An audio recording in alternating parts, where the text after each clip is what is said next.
Գրավոր վկայված առաջին այսպես ամբողջական դիցարանը մենք որ ունենք, դա վերաբերում է Քրիստոսից առաջ 15-ից 13-րդ դարերին Հայասա թագավորության դիցարանին, որը հիշատակվում է խեթական արձանագրություններում, եւ այնտեղ մենք Գերագույն Հայր Աստծո կողքը ունենք Գերագույն Մայր Դիցուհին, որը գրված է գաղափարագրով եւ Ինաննա կամ հետագայում Անահիտ Մայր Դիցուհու գաղափարագրով է ներկայացված։ Հաջորդ դիցարանը, որ մենք ամբողջությամբ ունենք Մեհրի դրան արձանագրության մեջ վկայված, դա Վանի թագավորության դիցարանն է, որտեղ մենք ունենք չափազանց հետաքրքիր պատկեր։ Դիցարանը ներկայանում է 35 աստվածներով եւ 35 դիցուհիներով։ Մենք քիչ հետո կնայենք նկարները եւ այնտեղ դուք կտեսնեք նաեւ Արուբանի դիցուհու պատկերը, որը Խալդի Գերագույն Աստծո տիկին էր, այսինքն Գերագույն դիցուհին էր համարվում դիցարանի, եւ այստեղ մենք իհարկե ունենք շատ հետաքրքիր կարևոր մի մանրամասն եւս, որ օգտվելով առիթից կուզենայի մեջ խոսել այդ մասին։ 35 աստվածներին զոհաբերվում են միայն արու կենդանիներ, 35 դիցուհիներին զոհաբերվում են միայն էգ կենդանիներ։ Այսինքն ամենքին պետք է տալ իրենը իր տեսակով։ Եվ այդ է պատճառը, որ հետագայում, երբ որ մենք ընդունեցինք քրիստոնեություն, ժողովրդի մեջ քրիստոնեական Աստվածը, որ մեկ է, Սուրբ Երրորդությունը ավելի շատ սկսեց ընկալվել որպես Հայր Աստված, մեկ Աստված, որին պետք է զոհաբերել միայն արու կենդանի, եւ այդ է պատճառը, որ այսօր մեր մատաղի զոհաբերության ժամանակ թույլատրելի է միայն ու միայն արու կենդանի։ Վանի թագավորության ժամանակաշրջանի, այսինքն եկեք մենք նախ պատկերները նայենք, որ մի փոքր ավելի հետաքրքիր լինի, ես օպերատորին մեզ պատկերները ցույց տա, սա ուրեմն Քրիստոսից առաջ 3-2 հազարամյակներով թվագրվող կանացի արձանիկ է, կուռք է, որը փաստորեն վաղագույն վկայություններից մեկն է հայկական լեռնաաշխարհում կնոջ տամունքի, ասեն, որ նման արձանիկներ մենք հայկական լեռնաաշխարհից ունենք բավականին մեծ քանակությամբ։ Սա շատ գեղեցիկ արձանիկն է Վանի թագավորության գլխավոր դիցուհու, Արուբանի դիցուհին, որի մասին արդեն ասացի, Խալդի Գերագույն Աստծո կինը, ներկայանում է ինքը բավականին այսպես հետաքրքիր մի պատկերով, ունենք մենք որոշ պատկերներ, պատկերաքանդակներ, որտեղ Մայր Դիցուհին ինքը նստած է, այս արձանիկի վրա դուք տեսնում եք մի ձեռքը բաց, մյուսը փակ, ըստ երևույթին ձեռքի մեջ, երկրորդ ձեռքի մեջ եղել են ցորենի հասկեր կամ պտղաբերությունը խորհրդանշող այլ այսպես բուսական ինչ-որ սիմվոլ, որը մենք տեսնում ենք այլ պատկերաքանդակներում եւ հետո կտեսնենք նաեւ Անահիտ դիցամոր ձեռքին, հատկապես դրամների վրա քանդակված։ Այս տեսարանում մենք ունենք ուրեմն Խալդի Գերագույն Աստվածը կանգնած առյուծի վրա, նրան նվիրաբերվում է ուլ, որը ըստ Մեհերի դրան արձանագրության միայն Խալդիին կարելի էր զոհաբերել, եւ դիմացը դիցուհին է, Ինուանի։ Ընդ որում հետաքրքիր է, այս անվամբ Ինուանի անվամբ մենք ունենք 17 դիցուհիներ, որոնք այսպես դիցուհիների մի շարք է, ամենա այսպես համեստ վերջին երրորդ շարքն էին նրանք զբաղեցնում։ Այստեղ մենք ունենք ուրեմն Աստծո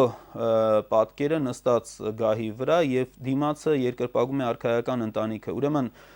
վերծանվել են անունները, հիերոգլիֆներով է գրված, մեր հայկական մեհենագրերով։ Առաջինը կանգնած է Իշպուինին, նրա հետևում կանգնած է Թաքուհին, որի գլխավերևում երկու հիերոգլիֆով անունն է գրված վերծանված եւ Մենուան։ Այստեղ մենք ունենք Երվանդունյաց ժամանակաշրջանի շատ հետաքրքիր մի գավաթից պատկեր։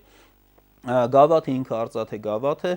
այս պատկերի մեջ դուք որ տեսնում եք առանձնացված է կնոջ երաժիշտ կնոջ պատկերը, ինքը բավականին հետաքրքիր գործ է, որպես նաև արվեստի գործ շատ արժեքավոր։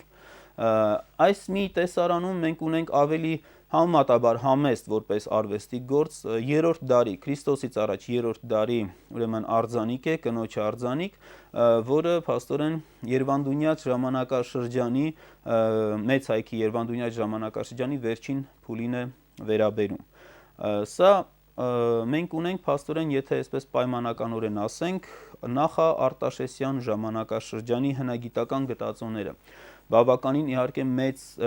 ավելի մեծ քանակությամբ են հայտնաբերվել Արտաշեսյան ժամանակաշրջանից, հատկապես Տիգրան Մեծի իշխանության ժամանակաշրջանից։ Հատուկ ուշադրության է արժանի մեզանում Անահիտ դիցուհու պաշտամունքը։ Ուրեմն ես հիմա այստեղ խնդրեմ մեր օպերատորը ցույց տա, ցավոք սրտի մենք շատ քիչ ուրեմն ուսումնասիրություններ ունենք ընդհանրապես հայոց նախաքրիստոնեական պաշտամունքին նվիրված ուրեմն աշխատություններ, բայց որ առանձին Անահիտ Դիցուհու պաշտամունքը ներկայացնի, սա Կարապետ Մելիք Փաշայանի մենագրությունն է 1963 թվականին լույս տեսած, թե այդ փոքրածավալ է ընդամենը 160 էջանոց մի աշխատություն է, բայց շատ արժեքավոր եւ իմի են բերված Անահիտ Դիցուհու պաշտամունքի մասին, նրա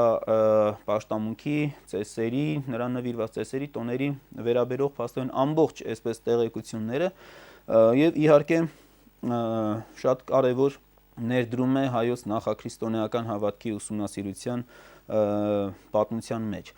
Անահիտ Դիցուհին նախաքրիստոնեական շրջանում համարվում էր մեր ազգի փառքն ու կեցուցիչը, մայրը ամենայն զգաստությունների եւ բարեգործությունների եւ դուստրը մեծ նարամազդի։ Ընդ որում հետաքրքիր է, որ երբ որ մենք կարդում ենք հեթանոս հայ արքաների հրովարտակները, մասնավորապես հենց Ագաթան Գեղոսի գործում բերվում է Տրդատի հրովարտակը, որը դեռևս չէր ընդունել քրիստոնեություն, հրովարտակում հայոց արքան ողջունում է հայոց աշխարհի ամբողջ ժողովրդին, սկսած մեծամեծերից նախարարներից մինչև ռամիկ շինականները եւ նրանց ցանկանում է բարեմաղթություններ։ Բարեմաղթությունները հետեւյալներին. պարարտ լիություն արի արամազդից, խնամակալություն Անահիտ տիկնոջից, քաջություն ամենայն հայոց աշխարհից, քաջն Վահագնից։ 3 գերագույն աստվածներ, Արամազդ, Անահիտ, Վահագն։ Եվ մենք տեսնում ենք, որ այստեղ հատուկ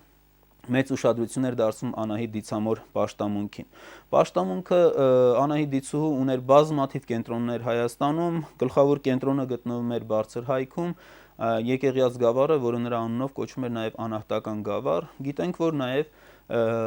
Անահիտ Մայր Դիցուհին ընդհանրապես հին Արևելքում շատ տարածված էր, որ երկրի Մայր Դիցուհին լիներ նաև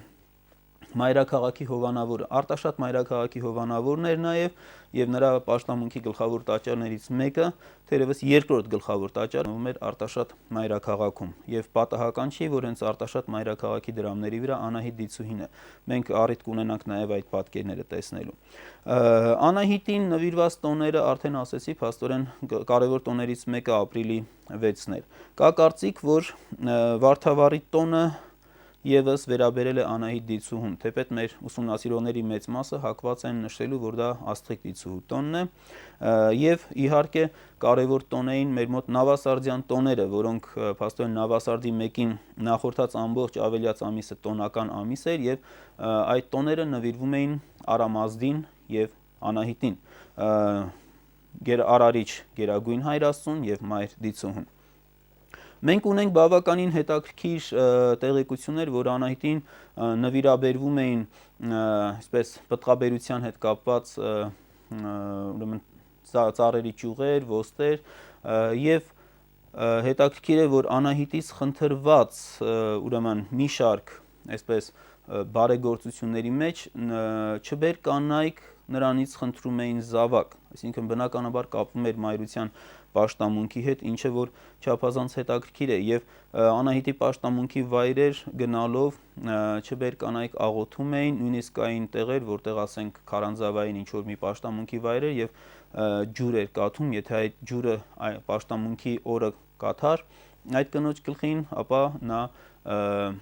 կհղիանար եւ փաստորեն կստանար Աստվածուհու օրհնությունը։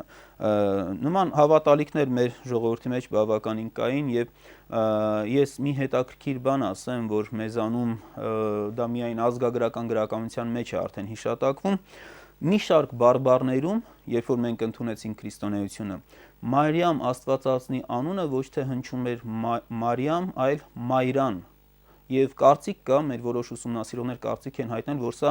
մնացել է հեթանոսությունից, տեսեք, Մայր Ան, Մայր Անահիտ, եւ քանի որ Մայրամ Աստվածածնի պաշտամունքը եկավ փոխարինելու Մայր Դիցուհու պաշտամունքին հենց եւ Մայրանը կարծիք կա, որ ժողովրդի մեջ մնացել է որպես Մայր Անահիտի հապավված անվանաձևը։